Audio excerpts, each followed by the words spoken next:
Hi, I'm Dr. Adewale Troutman, Director of the Louisville Metro Health Department. Recently, there's been a rather sharp increase in the number of cases of shigellosis. Shigellosis is a common bacterial infection affecting the intestinal tract, and it's been around for many, many years.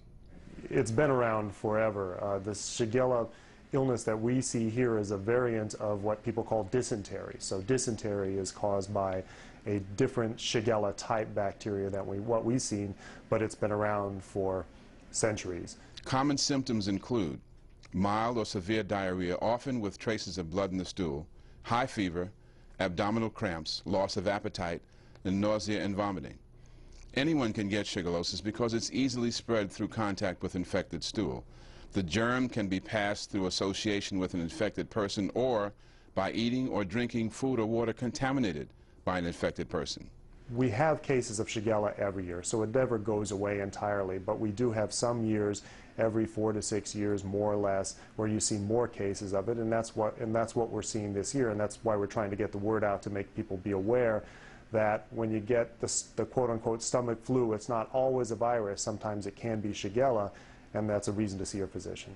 Young children are one of the groups most likely to get this disease. The Louisville Metro Health Department has in fact received 150 to 200 reported cases of shigellosis since the beginning of the school year in September. These numbers are only a small indication of the disease because many milder cases often go unreported. In response to the increase in shigellosis cases, the Metro Health Department has stepped up education and prevention efforts. Even though shigellosis is easily transmitted, there is one simple thing we can all do to prevent its spread. That's washing your hands. There's no magic to hand washing. It's being vigilant and doing it consistently again and again. The two big issues are, number one, making sure you wash your hands for long enough.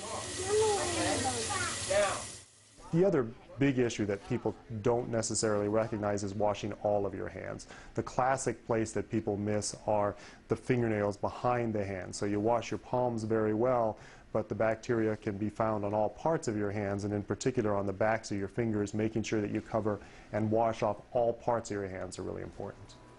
Something as simple as careful hand washing can curb the spread of this disease. I'm glad you are here. Yes, indeed. So far, we've been real lucky. These children at Head Start are learning more about this valuable lesson from a few of the students at U of L School of Medicine.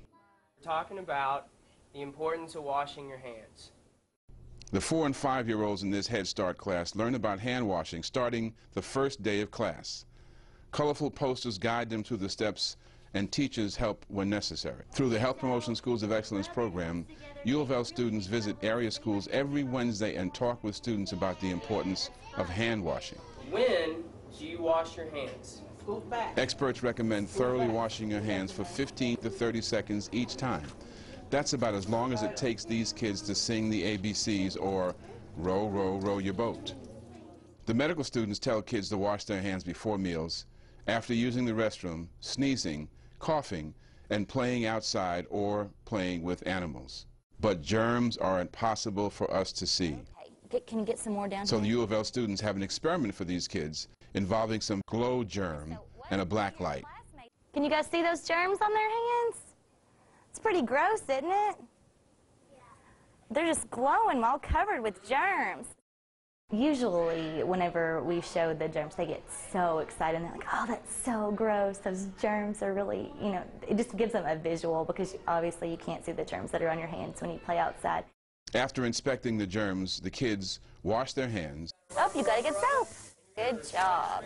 And are re-examined under the black light. Let's check yours out. See if you got rid of all those germs. Oh, it looks like they're gone to me. Do you guys see anything glowing? Most of the glow germ has been washed away, but it still makes an impression on the kids. There isn't a vaccine or surefire way to prevent shigellosis, but hand washing is a good start.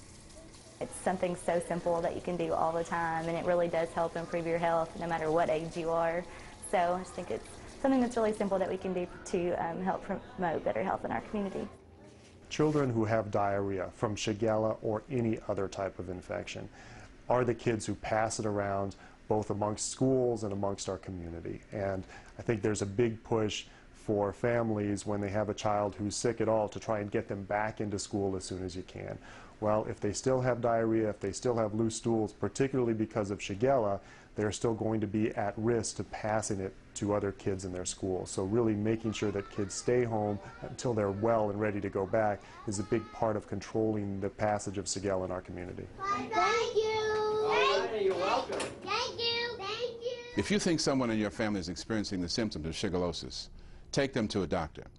Remember, the disease can be passed from person to person for up to 2 weeks, so be very careful about hand washing. Safety TV is brought to you by SafetyIssues.com. Life has no reset button. Think safety.